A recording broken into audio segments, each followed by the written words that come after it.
Hi, everyone. Welcome to Hera TV. My name is Mary Pagano, and I'm the founder of Hera TV. I'm also a board advisor for Hera, the Light of Women. And I have some guests today. We're going to talk about the Hera Panama World Heritage Golf Circuit. I've got a team of people here that have been leading this effort and doing great work. So what I'd like to do is introduce the three people that are going to be on this discussion with us. One is Carmen Vergara. Carmen, sorry if I messed up your last name, but I'm terrible at names. Sorry about that. Carmen is a Panamanian lawyer. She's a diplomat and international trade expert. She currently serves as the Executive Director for PROPANAMA. We're excited to be working with her on this golf circuit.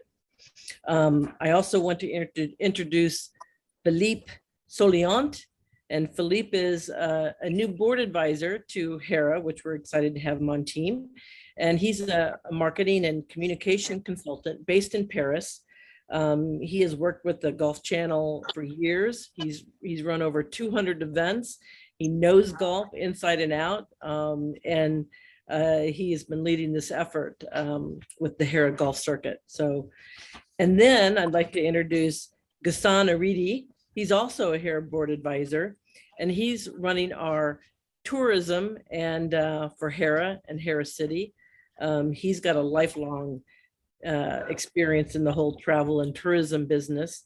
He is the CEO of Alpha Destination Management in Dubai. He's chairman of both GAA Marta Consulting and Grand Arum Marketing, and executive director to both Paramount Hotels and Resorts and The Scene by Paramount Hotels and Resorts.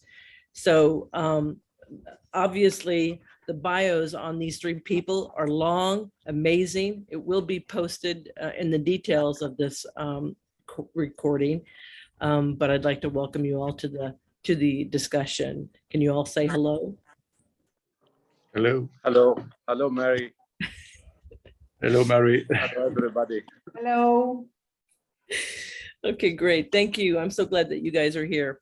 So I've got a few questions that I want to ask you all, and we'll discuss many things, COVID, the golf tournament, Panama. So really looking forward to this discussion. And actually, I'm going to start with you, Carmen, since you are our gracious sponsor, and we love what you're doing down in Panama.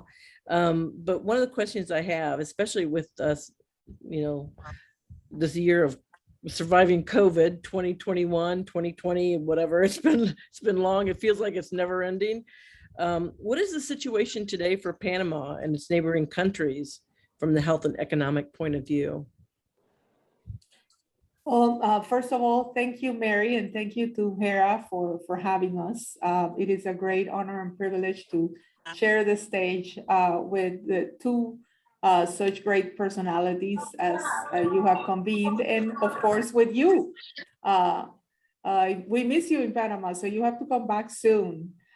Well, COVID, it's a worldwide tragedy. I think it's affected the world in ways that maybe even now we don't realize. It has forever changed many things, health, education, the way we work, the way we produce, the way we get our products brought to us, so many things. Certainly technology has helped a lot. If we didn't have the level of technology that we have today, I don't know what would have happened to the world 10, 15 years ago had this pandemic been then. And it's accelerated many things too and brought new trends that bring opportunities. And so I think that that we should never waste a good crisis, as Winston Churchill used to say. And the Chinese have a saying, may you live in interesting times. And I think these are certainly interesting times for Panama and the region. Here in Panama, we have over 80% of the population already with the 2 doses. In fact, me and several other people have started to get their 3rd dose now. We have since October opened a program to vaccinate tourists that come through Panama that would like to be vaccinated. Businesses are fully open here. We are keeping all of the security protocols in terms of, wearing your mask and using the gel or the alcohol and cleaning everything up 20,000 times a day. But I think that we have been managing the crisis certainly much better than many other countries, and not only the countries in Latin America around Panama, but also bigger countries around the world that have not been able to handle the pandemic this way. This 80% of people have been vaccinated in Pfizer and AstraZeneca. So those are the two main brands that we're using here in Panama. So that also speaks to the trust in the vaccine and all of the questions. To me, the worst vaccine is the one that you don't get, So all of them have been done, I'm sure, with strict protocols, and they have different ways of working, but they are all for the same purpose. So I strongly urge everybody to get vaccinated, because it's something that we do not only for us, but for mankind, for everybody. In terms of economic activity, Panama has been blessed as one of the countries that is set to recover better, faster from the effects of the pandemic. And it's not being said by us, the World Bank, the International Monetary Fund, the Economic Commission on Latin America, the Inter-American Development Bank, the Central American Bank for Economic Integration, and many others have put Panama in the list of countries that will recover faster from the economic effects of the pandemic. In fact, they're saying that we're going to grow about 12% of the GDP this year. Already by the first semester, we had grown 10% of the GDP, so I think that's on track. And for next year, we're set to grow over 8%. So it's way more than the 2% that Latin America is supposed to grow as a whole next year.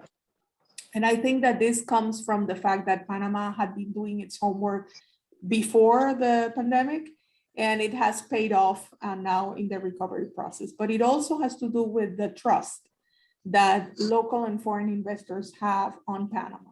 And when you look at the region, when you look at Latin America in general, many changes. We in the political arena, in the health arena, so many changes. It's certainly an interesting time, and we will see what these changes play out to be. It's too soon to call on any of them, but certainly social peace is an element that investors look for in short and long-term investments, but mainly in long-term investments. And I think Panama has proven throughout the pandemic and beyond that social peace is a component that you will certainly find in Panama, as well as a great business climate and a great quality of life. Bravo, bravo. Kudos to Panama. That's brilliant. So Ghassan, I got a question for you.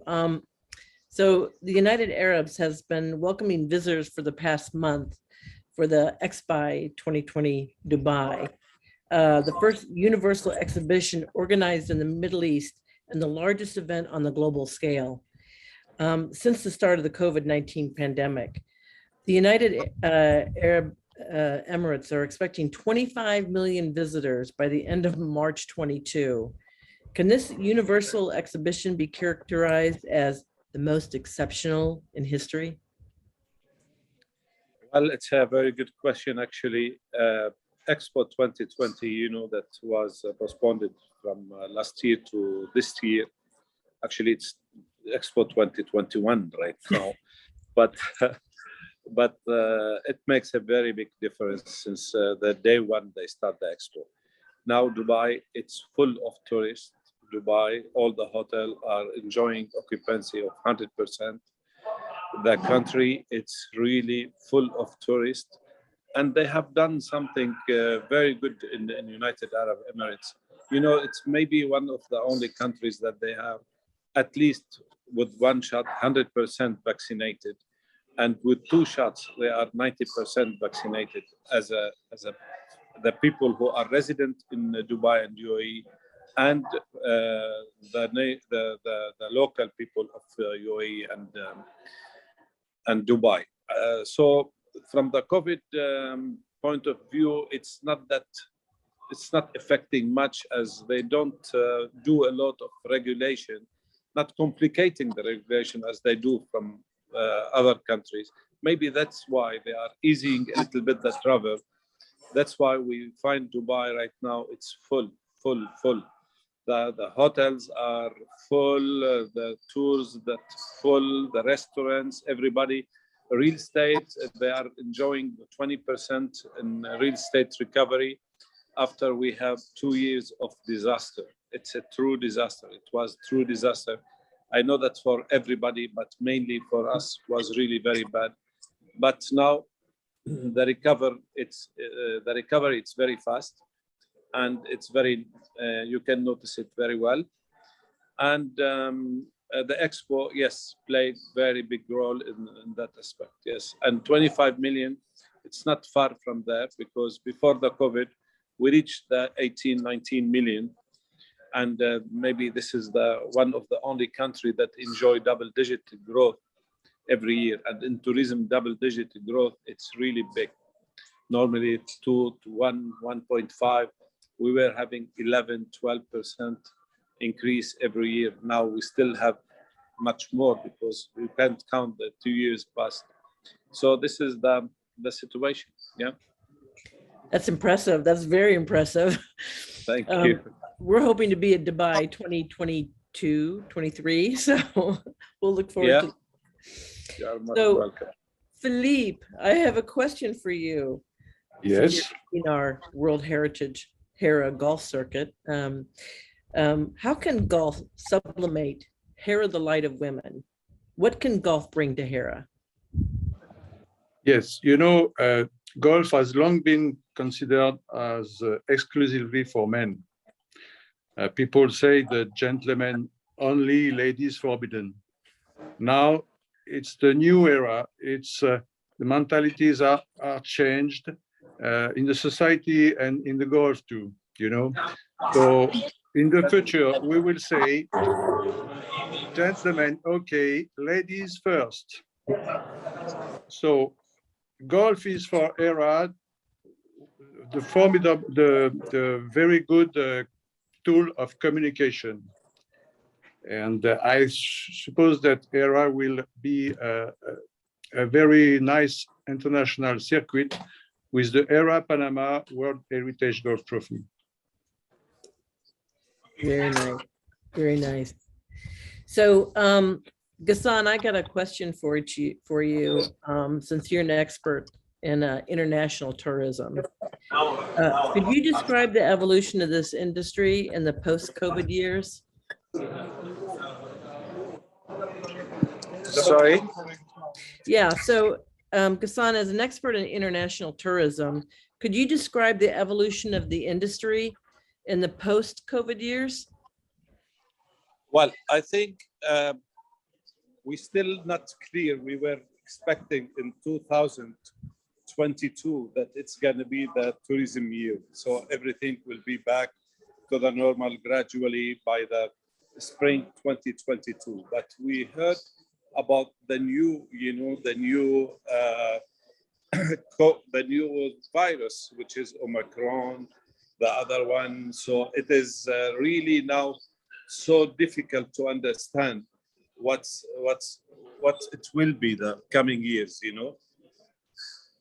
Yeah, So, very interesting. So we were expecting an exceptional year, 2022, for worldwide, because people 2 years without traveling, 2 years without going anywhere, so they would love to travel again. They would travel to go and back to the normal, to see to enjoy vacations and everything. But after what we heard last 2 weeks now and what's going on, so I don't think someone can say anything about the future, the near future, what might be happening. Yeah, I guess you're right, Ghassan. It's kind of like we're creating some, I don't know if there's going to be any normals anymore. And I think people just need to kind of get used to being agile and fluid until we, till we see what happens. But it's kind of the new world. So Carmen, I have a question for you, and we're going to end up the tournament in Panama, and we're so gracious that Panama is sponsoring this. The question I have is in regards to your 200th anniversary of your independence from Spain. I think you're in the middle of the celebrations with that now. How is that going? You'll have to unmute your phone. There you go. Sorry, That's okay. that's, I think, the most popular phrase to come out of the pandemic. Yeah, that's exactly right. You're on mute. Yeah, I always put myself on mute because sometimes the ambience noise affects the transmission, but then I forget and I start speaking as many other people do. Yes, this year it's our bicentennial from the independence of Panama from Spain. And so we have been doing not only, well, a lot of celebration here in Panama, but yesterday, actually, we were in the ceremony where we formally received the conclusion of a year's work that we did a public consultation on the future of Panama and how to bridge the gaps in development. And instead of asking, you know, the usual suspects like the chambers or the organizations of the civil society, the president decided to open the consult to all Panamanians. So we received over 180,000 proposals from Panamanians on different areas like education and health and infrastructure and commerce and other areas on what to do with the country moving forward. So that's now a document that has become a social pact here in Panama. It's been praised by the United Nations as an innovation in terms of including society in rethinking the future of the country, you know, and everybody from all walks of life, from all social classes, from the countryside to the city, everybody was a part of it. And almost 30% of the proposals came from young Panamanians, from the younger generation. So the ones that are going to inherit everything and make it work in the future. So that's, it presents a challenge, but also an opportunity to move forward as a country with an aligned purpose that came from the people for the people. So I think that's one of the best ideas that the presidents had to celebrate this bicentennial. And of course, we've highlighted our relationship with Spain, which is a country that we've had a brotherhood with for many, many years, aligned purposes in many things in international organizations, but they are a very important part of our culture and our heritage. And so we are concentrating on that, on the legacy, you know, the positive things that are here in Panama today because of our relationship with Spain. And of course, when you talk about independence, people usually try to concentrate on the reasons why you got separated from that country. And so it has a negative connotation sometimes. Mm-hmm. But for us, it's a celebration because, I mean, we wouldn't be here in the Americas had it not been for Cristobal Colón coming to America. Exactly. And so everything that was developed here, and of course, along the way, many things could have been done better probably, but it was another time and it was another completely different set of circumstances. So you cannot judge what happened then from the standards of what we have today, because the people at that time did the best they could with what they had. So now that we are this independent nation that, as I said in your prior question, is doing so well, I think we are grateful.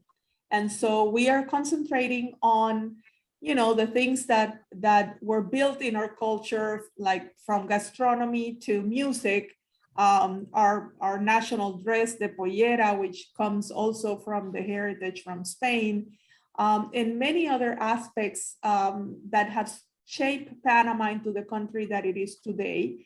And we are highlighting that and celebrating this intimate relationship that Panama has with Spain, even today, you know, with the expansion of the Panama Canal.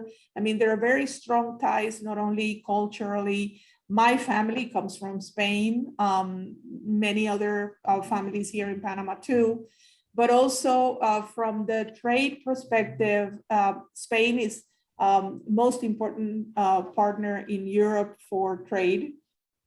It's a great investor in Panama also. Granted, you know, the past 2 years have not been the norm, but before the pandemic, it was so, and we're confident that it will be so again. ProPanama has a strategic ally in Spain, the COE, the Coalition of Chambers of Commerce of Spain. And we have been doing, even throughout the pandemic in 2020 and this year, many webinars and virtual fairs and virtual roundtables to bring our private sectors together.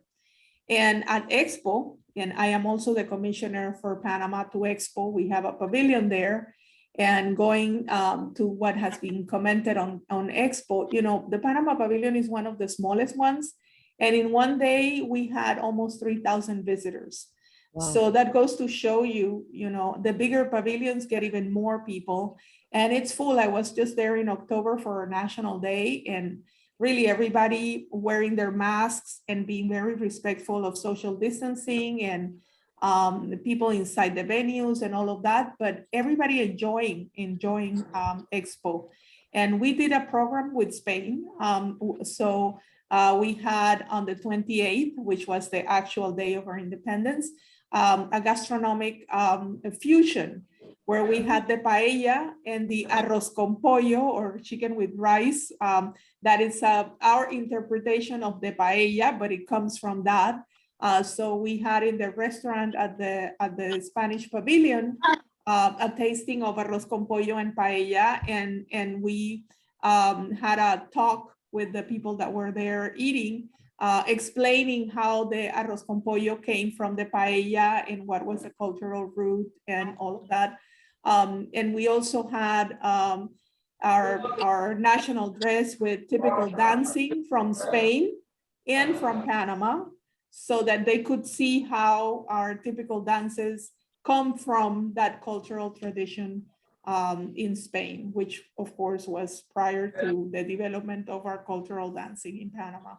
And so we are focusing on the positive, as we always do in our country, and moving forward and using all of the lessons learned in the past to move into the future. And we're looking forward to a very fruitful relationship with Spain for the next 200 years. Oh, that's brilliant. That's brilliant. And I love your saying, because really what it comes down to, when you know better, you do better. And I think what has been brilliant about COVID too, I think it's kind of all taught us a few lessons along the way. So really appreciate what you guys are doing there with Spain. So Philippe. Yes. Golf. Let's talk about, what can golf bring to Panama? Yes, of course, for Panama, golf can bring a very good recognition, because I have the chance to play golf courses in Panama last month. And it was a very great discovery for me and for the people who come with me. Golf is, in Panama, offer a diversity of courses around the city, around the nature, along the Pacific coast. So you can play not very much golf courses, but I can give you an example. In my country, we have 600 golf Jack Nicklaus. No, sorry, we have 600 golf, but only one Jack Nicklaus. In Panama, you have 2 courses Jack Nicklaus.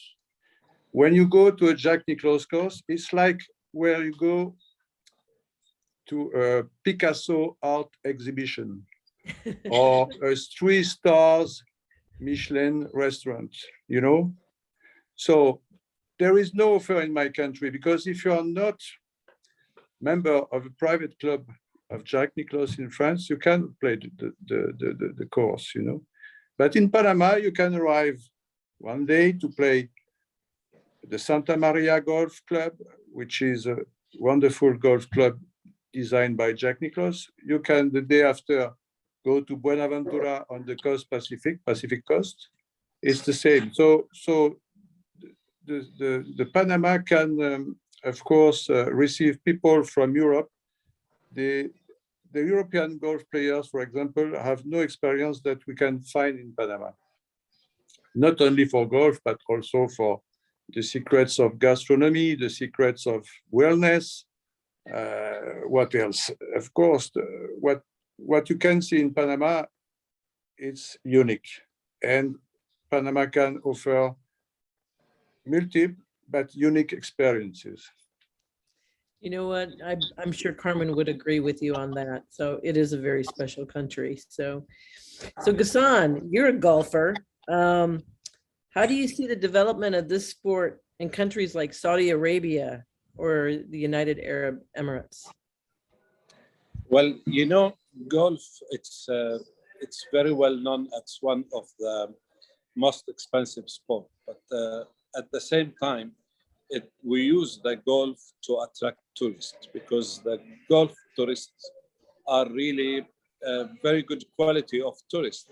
Those are very good spender, and it's a very good attraction for tourists. So that's why all the developing area like Saudi Arabia right now, they are trying to develop the golf and to have many courses in Saudi Arabia, and to do also some tournament. They start with some tournaments and with the European Tour, with PGA and these things. So just to promote Saudi Arabia as well, the tourism side. So in Dubai, the golf, it's very well established. We have several tournaments every year. We have the Desert Classic. We have the ladies every 2 years. We have one in Abu Dhabi, one in Dubai, you know. So we enjoy very well to see always in Dubai the top golf players in the world. I was chatting with Philippe before we start the session that we enjoy to play with them, because we do have the amateur, the Pro-Am tournament one day before the big tournament. So we play every 3. They play with one player, one professional player. And as I told you, it's one of the top attraction as a tourism attraction, the golf. So that's why in the UAE, it's they stress too much in this sports. And now in Saudi Arabia, it's the upcoming destination now. You know, we have the film festival after 6 days in Jeddah. And then also we are preparing a very good golf tournament as well for the next year. And the F1, the Formula One. So all this, and especially the golf still the star. It's one of the main attraction for tourism. I definitely would agree on that. I can tell you I've been to a lot of beautiful golf courses around the world, and it's almost like a religion. So Carmen, I want to talk about Panama again. I know one of our Hera partners, Geoversity, was up at COP26 and did an outstanding job with the work that they're doing. What's Panama's commitments for the climate environment issues today? What are you guys doing in regards to those issues? Well, yeah, I have to say that that Nathan and his group from Geoversity are really rocking it in terms of what they're doing to showcase Panama. They did the Mola sale. The Mola is an arts and craft done by one of the indigenous communities here in Panama, and they did a sale for this bamboo ark that they are building to navigate the world's oceans and bring the message of sustainability. And that's, you know, just one of the things that we're doing to showcase Panama. But Panama, again, has been doing its homework in this regard. And in fact, our investment promotion strategy calls for Panama becoming the hub for sustainable investments in Latin America and the Caribbean. And the idea behind that is that Panama is already one of the 3 countries in the world carbon zero today. And the second country in the world to comply with the 30 by 30 strategy of the United Nations to protect 30% of the land and 30% of the ocean related to Panama. And so we are advancing in that sense. In 2023, we're going to be the site for our oceans, the International Conference on Oceans. So we are a player in the international environmental scene, but also we recognize that the world is moving into a sustainable mood. In the recovery process, we were worried at the beginning that countries were going to recover, going back to the status quo and doing the same things that they were doing before. But as we have seen more and more, and the European green strategies, it's one of those things that makes us think that the world is moving into a sustainable mood in order to recover from the effects of the pandemic.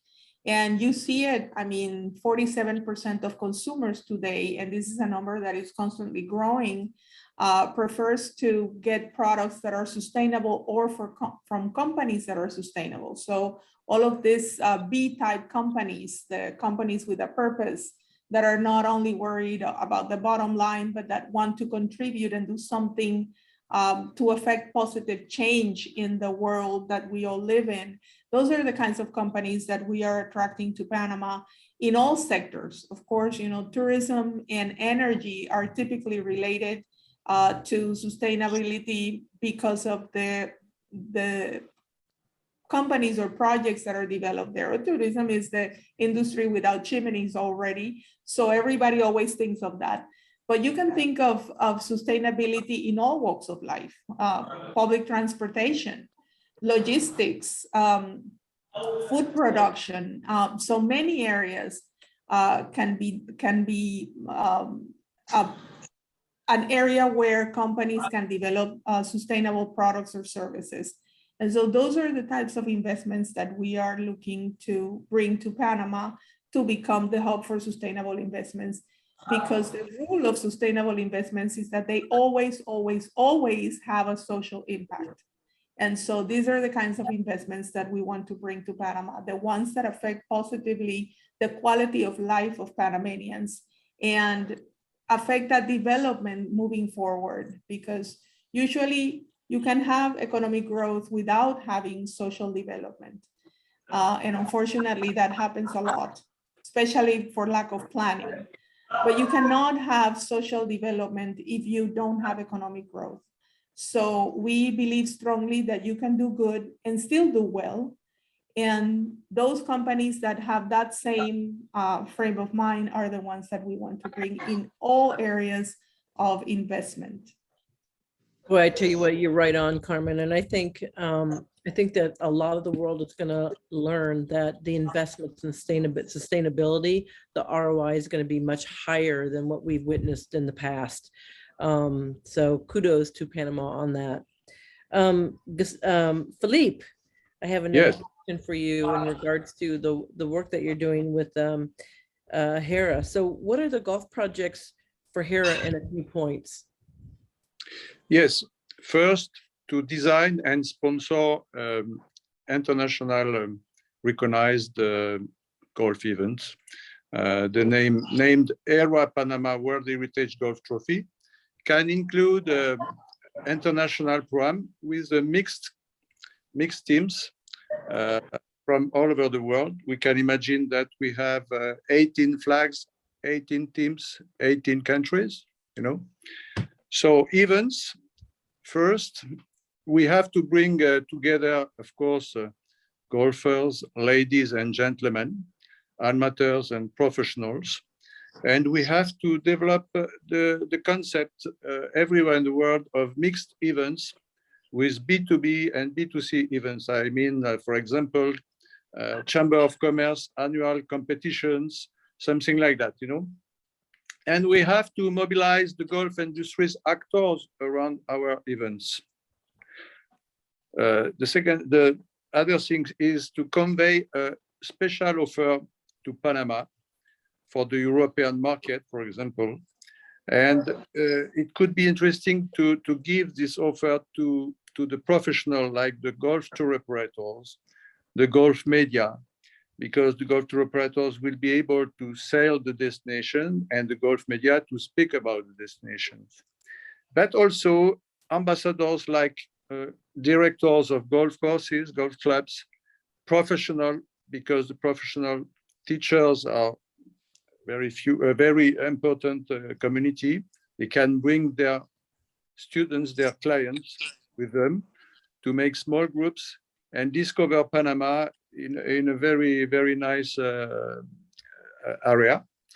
And of course, other influencers, the bloggers, every people we can join the communities, you know. But we have also to get in mind the design of golfing infrastructures, because Hera City can bring a very nice golf course designed by a lady. Yes. You know? Thank you for that. And as soon as the lady, famous lady, designed a golf course with Hera City, all the golf media in the world would like to discover, you know. And the second thing is to bring academies, not only for golf, but academies for different sports. Golf can be one of these sports, of course, and because the main way for Hera is to give education. Yes. And of course, we have to use the golf, because the golf is a school of life, is a model of education, of respect of the rules in the society, etc. You know, so we have a lot of things to do, both for Hera and both for Panama. Well, very well said. Very well said. Sports is a great lesson for all human beings. So thank you for that. Ghassan, you're one of the ambassadors for Hera. What is your role within the NGO and your prominent actions? Well, you know, just now, Philippe, he mentioned about education. And in tourism also, there is a lot of education taking place, like a hotel management school, like a international tourism school, and all this. And we have in the Hera city a mission actually to include within the Hera city some universities and school. Some of them are internationally well known, and some of them we're gonna call them Hera, you know. And the main directors will be ladies. You know, just to make you happy. Yeah. Thank you. Yeah.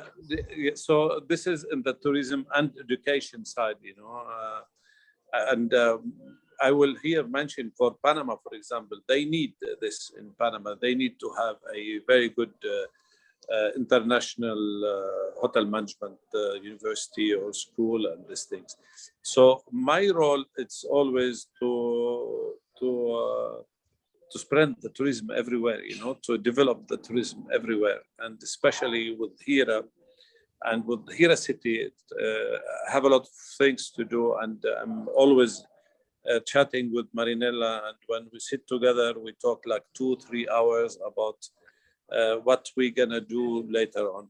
We prefer to leave it for the big conceptual master plan that will be coming next year. I think with Jill is working, he's doing very big job in that, Marinella as well. And everybody will be participating, you, Carmen, Philippe, and all the members of Hera, and not only ambassadors and advisors.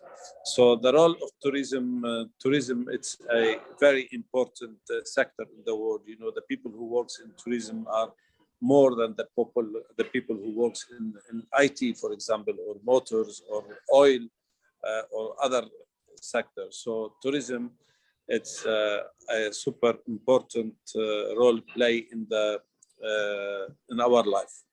And I'm trying to do something with Hera and for Hera. And you will see it at Hera City. Great, great, Ghassan. I love that.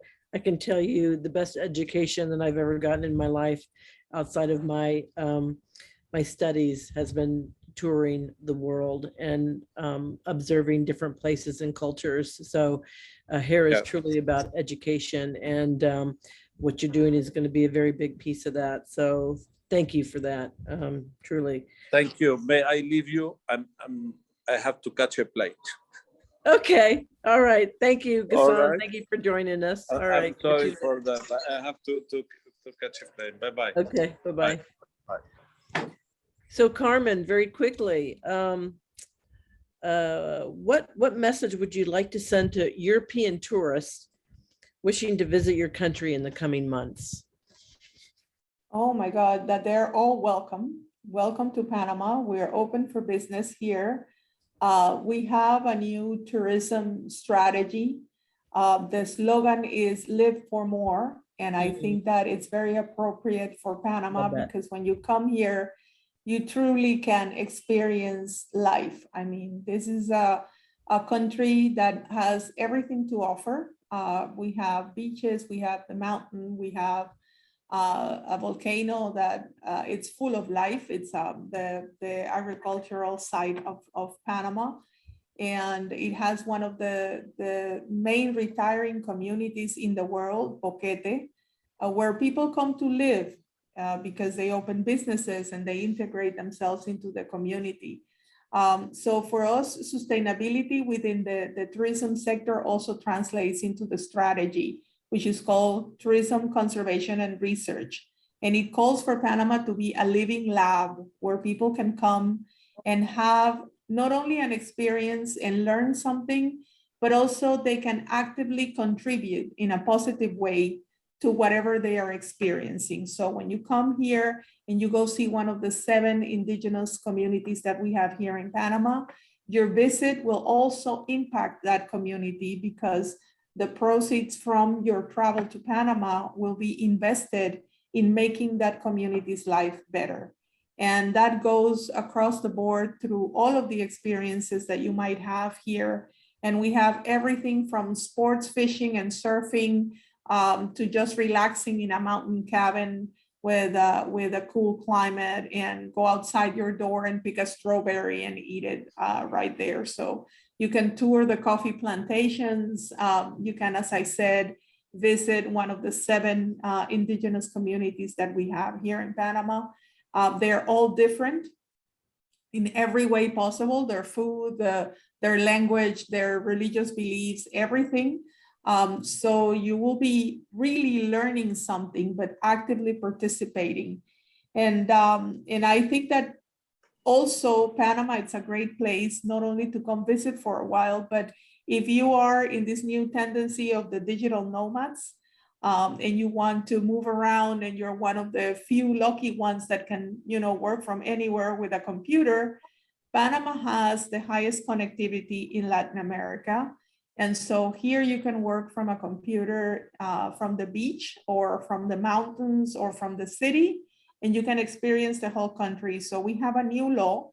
And if you have an income of $3,000 a month from a source not in Panama, you can live here with a digital nomads visa from anywhere from 9 to 18 months and experience Panama.